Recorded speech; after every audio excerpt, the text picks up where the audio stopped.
Engines are lit. You are looking at the finest multi-role fighter anywhere.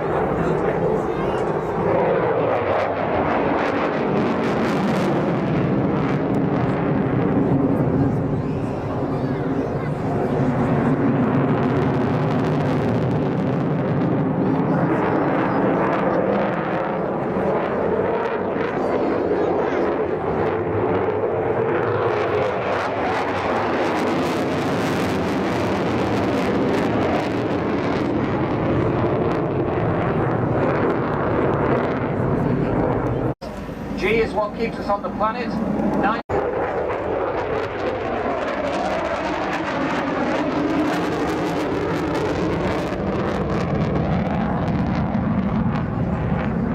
Positive G forces blood down through the body, away from the brain. Not advisable when you're handling something this.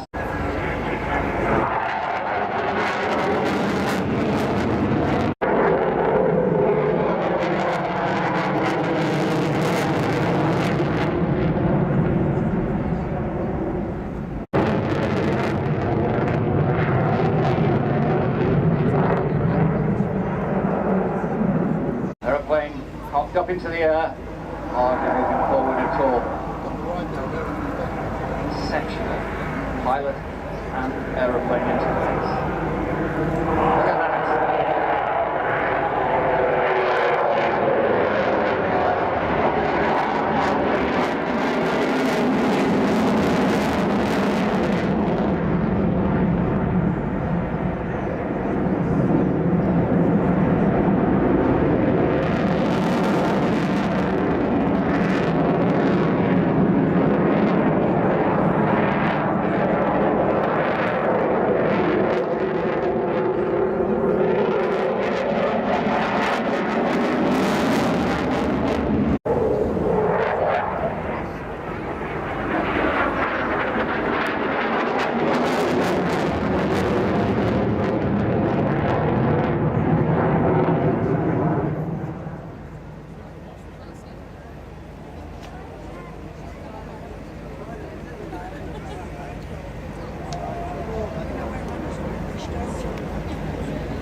Now keep your eye on the wing shape of these aeroplanes. They're called silent twisters. Some of you might be able to guess what inspired the designers. These are truly scale.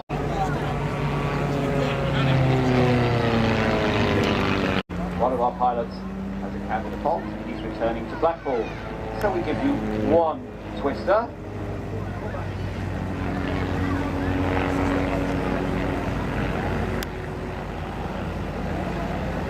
Now, back to that wing. Beautifully elliptical, that fabulous shape. It's a shape that inspired the top. Gentle kick on the rudder, round you go.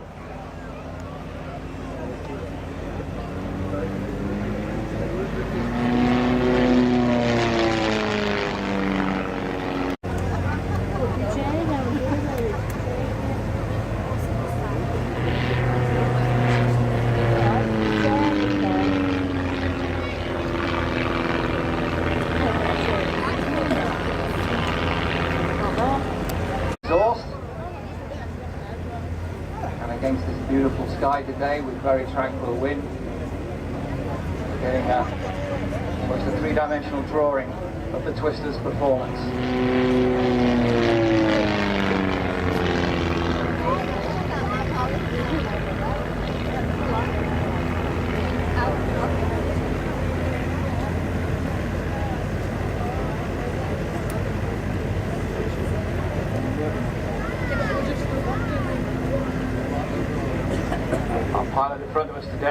Burkett. He's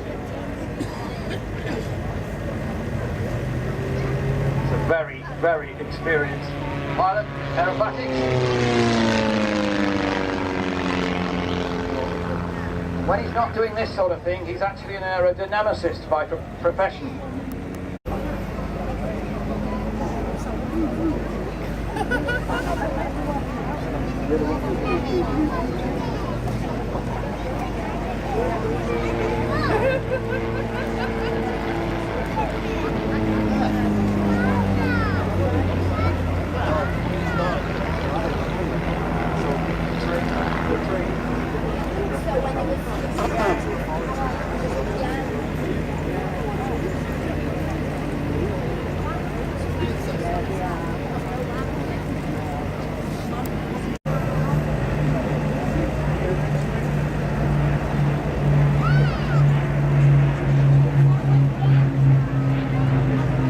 Yes, I think they deserve a round of applause straight away.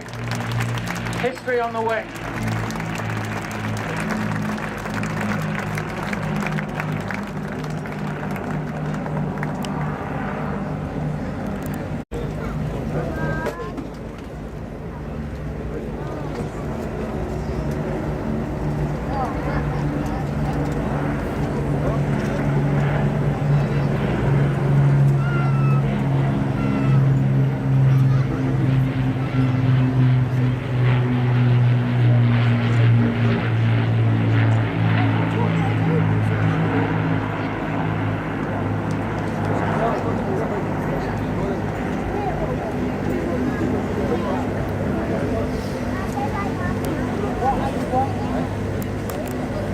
Memorial Flight bomber leader by Lieutenant Tim Dunlop, joined the Royal Air Force in 1997. Before you, the Mark V Spitfire.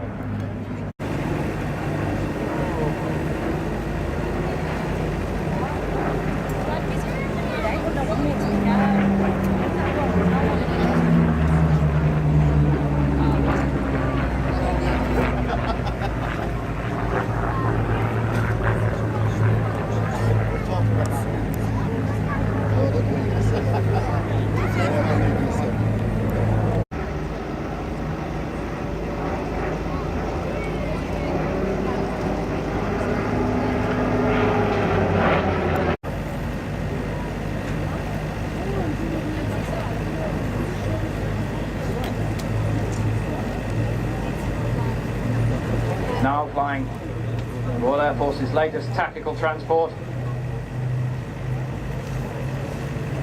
the Airbus A400 Atlas out of Brides Norton.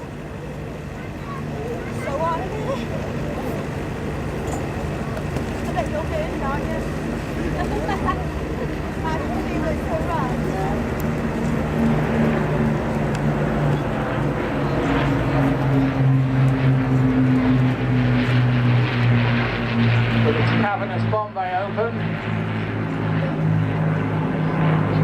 Lancaster PA-474 was built by Vickers Armstrong's Chester. On the port side it carries the markings of 460 Squadron Royal Australian Air Force. On the starboard side, 50 Squadron.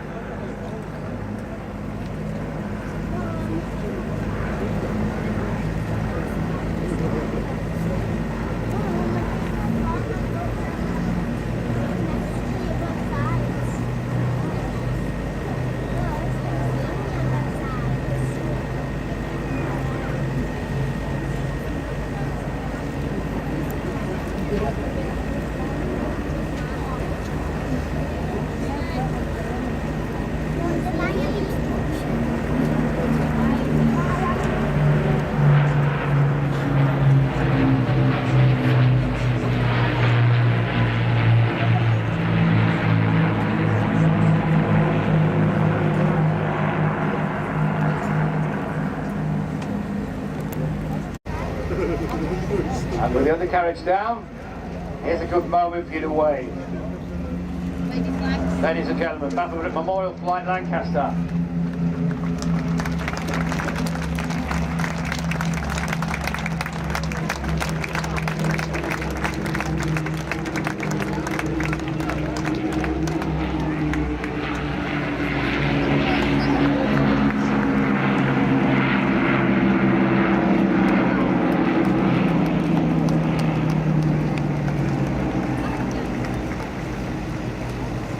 pursued by the Spitfire.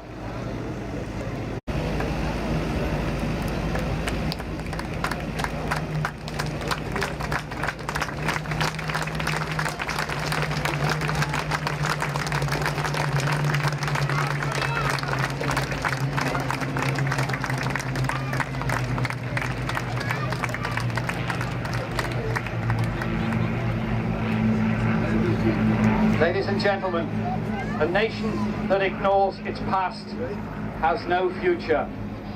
Lest we forget, lest we forget.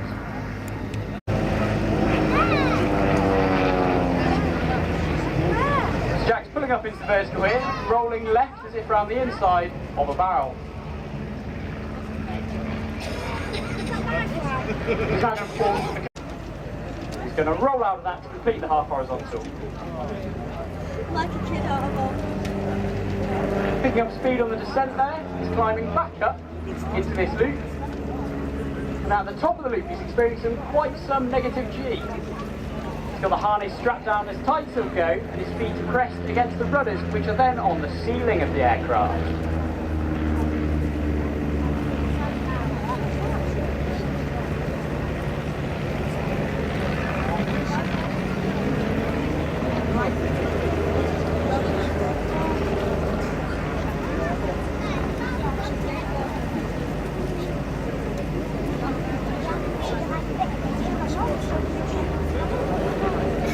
The de Havilland Canada Chipmunk Jack's displaying for us here today is a perfect example of the basic trainer, the first of which flew in 1946.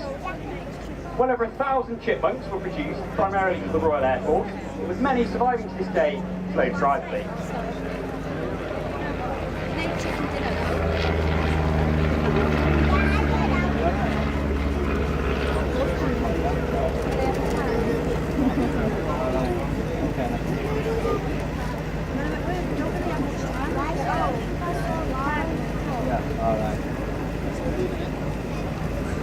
As Jack enters his max rate turn here, pulling 5G, weighing something in the region of 400 kilograms. Well, the blood's trying to leave his brain and go down into his legs here, and he's tensing up every muscle in his core and his legs to stop that happening.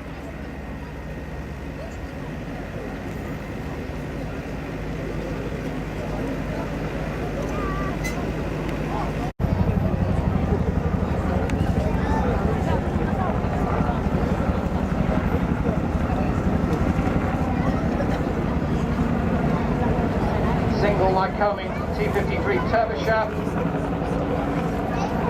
This aeroplane. Ladies and gentlemen, Neil Airy and the Huey. He can see you.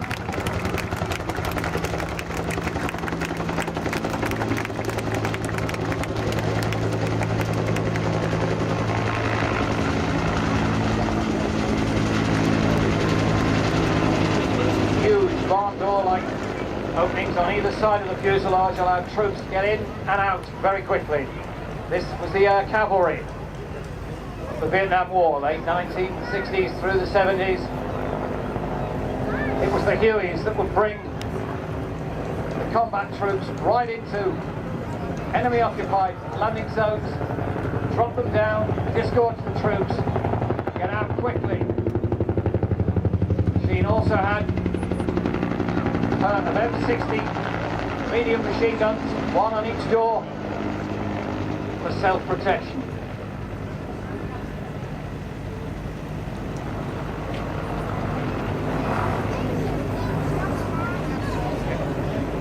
This machine completed an U and flew 559 combat flying hours in Vietnam. And it's got the scars to prove it. There are 2 battle damage repair marks on the airframe where it's taken incoming fire.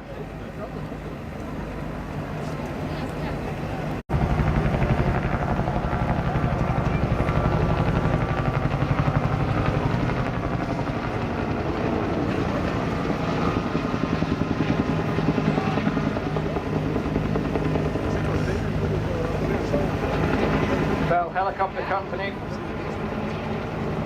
but continue to offer UH-1 for export.